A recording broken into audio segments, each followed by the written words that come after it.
बिस्मिल्लाहिर्रहमानिर्रहीम। अस्सलाम वालेकुम दोस्तों, एक नई वीडियो के साथ हाजिर हैं। चलिए अपनी वीडियो स्टार्ट करते हैं। 3 सितंबर को चाइना के अंदर होने वाली जो परेड थी, उसके अंदर चाइना ने बहुत से नेवल वेपन्स जो है उनको इंट्रोड्यूस करवाया। उन नेवल वेपन्स के अंदर से एक ऐसा खास वेपन है जिसको मैं समझता हूं कि जो कि पाकिस्तान के लिए भी जो है वो इस्तेमाल किया जा सकता है। पाकिस्तान उसको परचेज कर सकता है अपनी नई सबमरीन्स के साथ। वो 8 सबमरीन्स जो पाकिस्तान चाइना से जो है परचेज कर रहा है, जिनमें से 4 सबमरीन्स चाइना के अंदर तैयार होंगी, बल्कि हो रही हैं। 2 को तो शायद उन्होंने लॉन्च कर दिया, पानी के अंदर जो है वो सी ट्रायल्स के लिए भेज दिया, जबकि 4 जो है वो कराची के अंदर तैयार की जाएंगी। तो इस तरह से इन 8 सबमरीन्स को जो है वो पाकिस्तान परचेज करने जा रहा है। अब ये जो वेपन है ये है basically YJ-19 hypersonic missile. China ने बहुत से हाइपरसोनिक मिसाइल और बहुत से ड्रोन्स जो है इस 3 सितंबर की परेड के अंदर इंट्रोड्यूस करवाए। मतलब ड्रोन्स का तो चाइनीज ने जुमा बाजार लगा दिया, और हाइपरसोनिक मिसाइलों का भी उन्होंने जो है वो एक लंबी रेंज दुनिया के सामने रख दी। कोई YJ-19 था, कोई YJ-17 था, कोई YJ-20 था।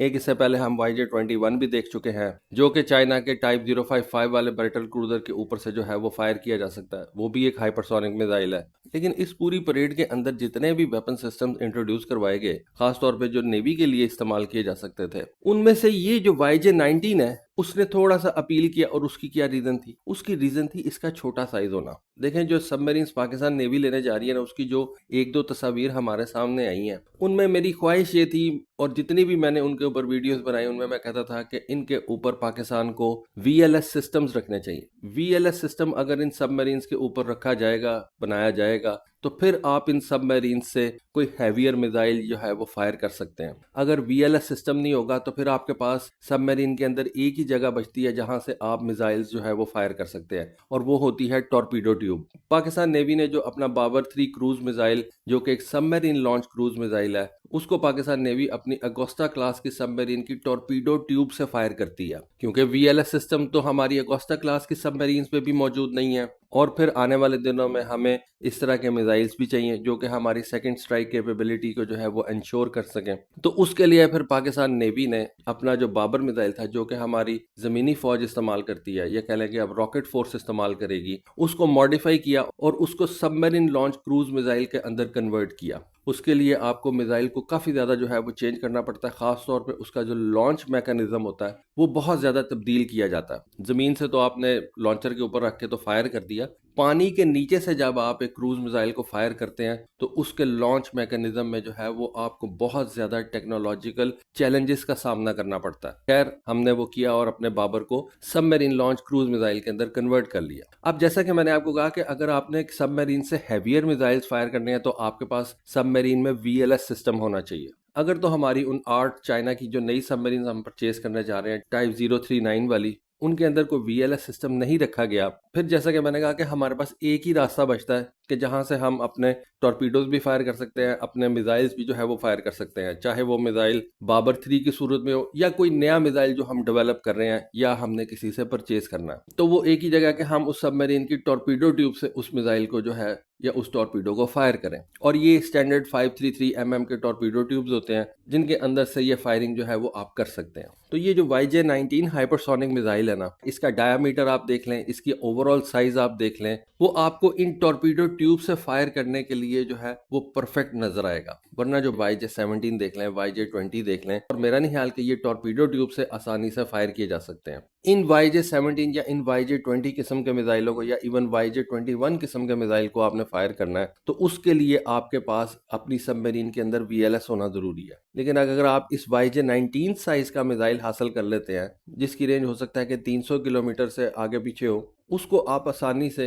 अपनी इन नई सबमरीन के ऊपर जो है वो रख भी सकते हैं और फायर भी कर सकते हैं। देखिए, जो बाबर 3 है ना, वो एक सबसोनिक मिसाइल है, और डेफिनेटली आजकल जो मॉडर्न वेपनरी है उसके अंदर स्पीड का बहुत ज्यादा अमल दखल हो गया, और सारी दुनिया ही जो है वो तेज स्पीड वाले मिसाइलों की तरफ जा रही है। आप भी यही चाहेंगे कि अगर आपने सेकंड स्ट्राइक के लिए कोई मिसाइल रखना है और आपकी सबमरीन्स इस काबिल हो कि वो आपको सेकंड स्ट्राइक कैपेबिलिटी दें, तो आप ये ज़रूर चाहेंगे कि आपका जो मिसाइल है जो कि न्यूक्लियर वेपन कैरी कर रहा है वो इंडिस्ट्रक्टेबल हो। अब इंडिस्ट्रक्टेबल तो ऐसा कोई चीज़ नहीं होती, लेकिन स्पीड जो है वो आपके मिसाइल को इंटरसेप्ट होने से काफ़ी हद तक जो है वो बचा सकती है। और वैसे भी कॉमन सी बात है कि एक हाइपरसोनिक मिसाइल जो है वो सुपरसोनिक मिसाइल के मुकाबले में बेहतर है, एक सुपरसोनिक मिसाइल जो है वो एक सबसोनिक मिसाइल के मुकाबले में बेहतर है। तो अगर पाकिस्तान, ये मैं अगर की बात कर रहा हूँ, इसकी मुझे कोई खबर नहीं, लेकिन ये मिसाइल पाकिस्तान को ज़रूर हासिल करना चाहिए, जो कि एक हाइपरसोनिक मिसाइल है और बाबर के मुकाबले में तो बहुत ज़्यादा तेज़ है। बाबर तो एक सबसोनिक मिसाइल है, 1 मैक से भी कम उसकी स्पीड है,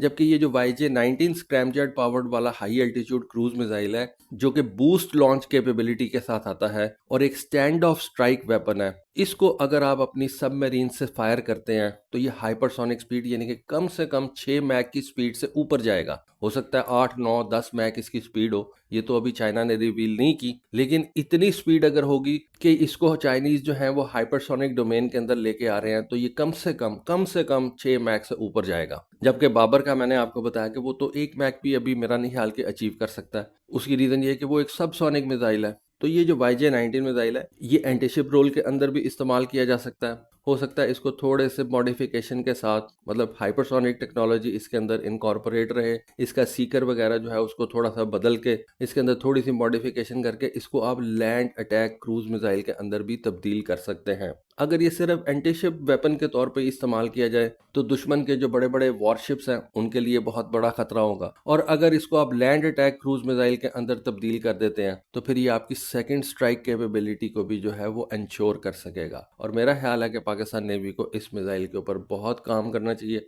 नई सबमरीन्स आ रही हैं, नई चीज़ आती है तो आप उसके साथ नए वेपन्स भी लेके आते हैं। अब बाबर ठीक है हमने बना लिया है, वो तो अगोस्ता से आप फायर कर सकते हैं, आज आपकी टेक्नोलॉजी बाबर 3 तैयार कर सकती है, कल को आपको ये हाइपरसोनिक मिसाइलों की तरफ जाना ही पड़ेगा। सुपरसोनिक की तरफ जा सकते हैं, हाइपरसोनिक जो है वो ज़्यादा बेहतर है। आप चाइना से इसकी टेक्नोलॉजी जो है वो ले सकते हैं। चाइना ने आपको PL-15 जो है वो प्रोवाइड किए हैं, जिन्होंने इंडिया के खिलाफ स्किर्मिश के अंदर डिसाइसिव रोल प्ले किया। तो ये YJ-19 किस्म का मिसाइल जो कि स्मॉल डायमीटर के साथ आता है और एक बूस्टर के साथ आता है ताकि इसकी रेंज को थोड़ा सा बढ़ाया जा सके। और चूंकि ये जो स्क्रैमजेट इंजन होते हैं इनको स्टार्ट होने के लिए एक खास स्पीड जो है वो रिक्वायर होती है। मतलब ऐसा नहीं है कि आपने एक स्क्रैमजेट वाला मिसाइल फायर कर दिया तो स्क्रैमजेट इंजन जो है वो एक खास स्पीड पे जाएगा तो वो स्टार्ट होगा, तो उसके लिए ये बूस्टर रिक्वायर होता है, वरना स्टैटिक पोजीशन से आप एक स्क्रैमजेट इंजन को स्टार्ट भी नहीं कर सकते। तो बहरहाल ये टेक्नोलॉजिकल उसकी कुछ डिटेल्स हैं या कह लें कि उसकी कुछ कॉम्प्लेक्सिटीज हैं। तो ये एक मिसाइल है। वैसे तो मैंने आपसे कहा कि चाइना ने इस 3 सितंबर की परेड में बहुत से नेवल इक्विपमेंट्स जो हैं वो दुनिया के सामने रखे हैं। कोशिश करूंगा कि उन सब के ऊपर बात की जाए थोड़ी थोड़ी, लेकिन ये जो एक YJ-19 मिसाइल है इसने मुझे खास तौर पे जो है वो थोड़ा सा